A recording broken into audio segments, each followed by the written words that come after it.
Hi, I'm Cody. I've been a freelance engineer for about 8 years now. And every 3 months or so, I like to tally up all my business records.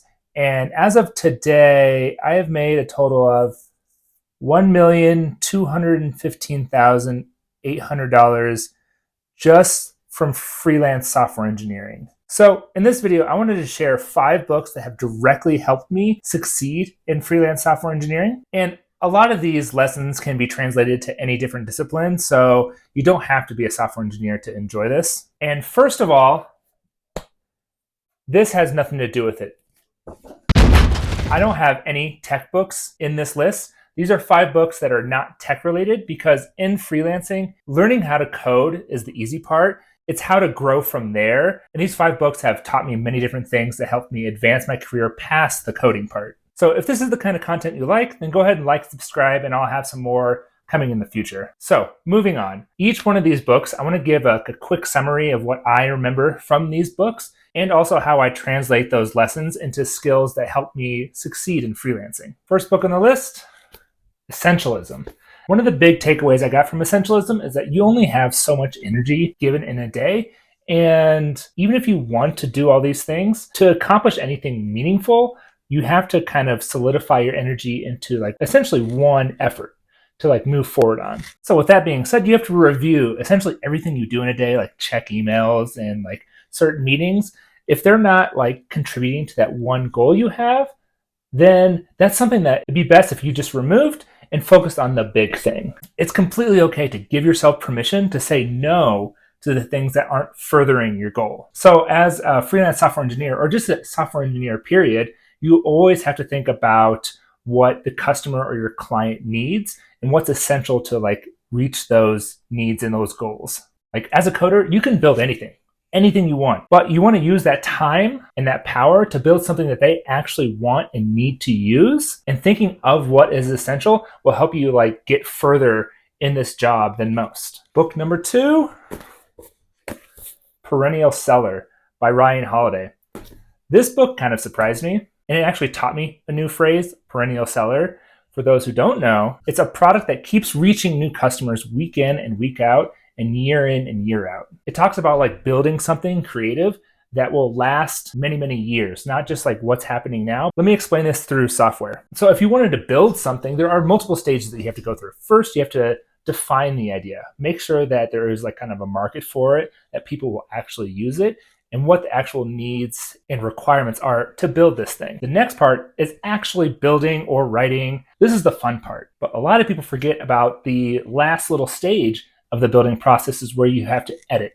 You have to clean up your code at the end.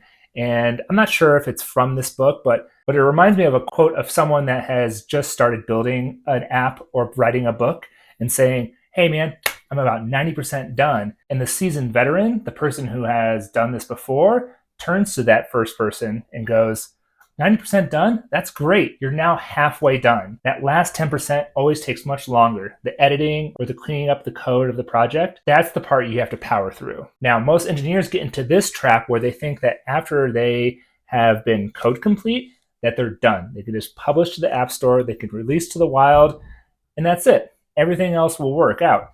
But that's only half the story. You still have to market and advertise and push your thing that you created, that you worked so hard for, and find people that will love it and enjoy it. And even then, you have to iterate and keep on working on things that the customers need, the people that downloaded the software, and massage the product into something that will be loved by many. It's not a given that you will build it and everything will work out. Now, speaking of perennial sellers, book number 3 is How to Win Friends and Influence People. Yes, the title is a little sleazy, but this book has been around for almost 90 years.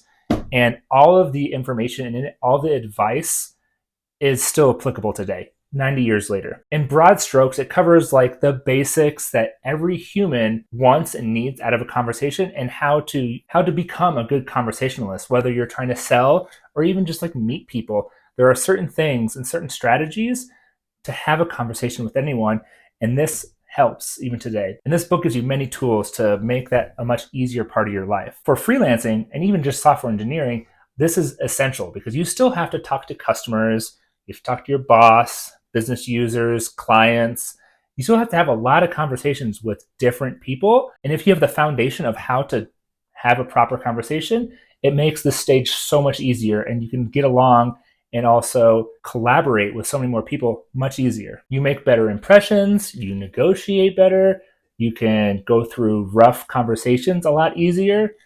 It's a big win, and it's a slam dunk if you ever want to purchase it. And then there is book number 4, which is The 4-Hour Workweek. Book number 4, 4-Hour Workweek. I had to look it up when I first read this book, and it was about 8 years ago. And as I look backwards, that kind of set into motion the lifestyle that I have today of freelancing. The origin story was when I read this book. One of the biggest lessons I've taken from this book is that no matter how crazy your goal is, no matter what you want to do in life, you can work backwards and set goals along the way to find a path towards that. I think in the book, he even talks about if you want a Lamborghini, you can make it happen. You just need to make sure that you know how much it costs, what you can do to lease it, when can you do that, how much you can save. When you work backwards from your goal, you can find a way to make any sort of lifestyle, any sort of goal, like actually possible. One of the things that really translated to the world of software is he talks about the 80-20 rule. 80% of your problems come from 20% of users. You can even say that about code. Like 20% of code causes 80% of your problems. The 80-20 rule also applies to the good things. So like 20% of customers give you 80% of your revenue. So as an engineer, there's probably 20% of tickets that are in your backlog that will give you 80% of the upside if you just focus on the right things and ignore the rest. The last book is called 4,000 Weeks. Now, the reason why it says 4,000 weeks is that's about how long we all live, about 4,000 weeks. I think that's something like 75 years old. Also, like, it's 4,000 weeks if you're lucky. We could all just die tomorrow, you know? We aren't guaranteed these 4,000 weeks, but that's what a lot of us are expected to get. One of the big things is that trying to make to-do lists and try to be productive every second of the day isn't what life is all about. And it's kind of missing the whole point of like enjoying and making a purposeful life. One of the big takeaways I had from this book to translate into my work life is that you should always just start. I almost never even started freelancing, but I've always spoke about it to my wife about this is my goal. And she actually gave me the push and says, why don't you just do it now? And it scared the living crap out of me. Once I took the leap, I have never looked back. So even though I had this dream of doing freelancing full time, I'd only been doing it on nights and weekends. And making that jump and to make it the full-time job was scary, but I don't regret doing it for a second. That was about 3 to 4 years ago. And now this is exactly the life that I've wanted to craft. And I hope I can influence anyone else to get into this sort of lifestyle too. Also, speaking of just starting and just like getting the thing you want done, just dive in and just suck. That's where anything that you want to do, you're going to suck at first, whether it's YouTube, freelancing, coding, school, all of it, you're going to suck at first, but that's day one. Once you start with that, you're going to get better and better. As long as you keep on trying and iterating and moving forward, that's how you get things started. And you don't have to just wait around planning, just dive in and do it. And when you live a life like that, you find your life is more purposeful as opposed to trying to be productive and plan and to-do list your way to your goals. Just go do it. You only have 4,000 weeks if you're lucky. So that's the 5. There are many other books that I have read and also I plan on reading. So if this is something that you're interested in, please let me know in the comments, or any other books that you've found that have changed your life or have given you a new insight. Just let me know. And this is something that I will continue to try to make content for. Also, I've put a link to all of these books in the description so you don't have to keep on bouncing around if you want to buy them yourself. Also, if you made it all the way to the end of the video, if you made it to this point, put a dolphin in the comments so I know. And also, just thank you so much for taking the time to watch me. And hopefully I'll see you around for the next video. See you guys.